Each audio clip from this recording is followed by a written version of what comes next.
Il détaille son passage à l'acte, celui qui l'a conduit à tuer le professeur Dominique Bernard. Mohamed Mogouchkov, le terroriste d'Arras, a livré un récit glaçant aux Et on enquêteurs. rappelle que 3 autres personnes avaient été grièvement blessées le 13 octobre dernier par ce jeune russe de 21 ans. Sitôt interpellé, il s'est enfermé dans le silence. Il a fini par parler aux enquêteurs.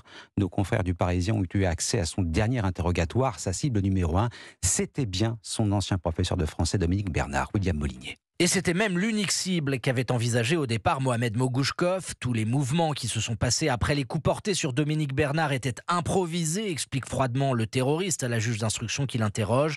Il se souvient de l'avoir eu comme prof de français, mais précise ne jamais avoir eu de différend avec lui. S'il décide de l'assassiner, c'est en raison de son dégoût des valeurs de la République, de la démocratie, dit-il, des droits de l'homme, des droits français et mécréants. C'était planifié, reconnaît Mogouchkov. Selon lui, le 7 octobre n'a pas été un déclencheur du passage à l'acte survenu 6 jours plus tard. Il décrit plutôt une lente radicalisation à la lecture de textes islamiques guerriers.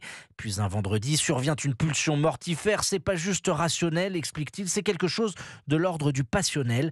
En fin d'audition, Mogouchkov dédouane sa famille. Personne n'était au courant de ce projet, ni de près ni de loin.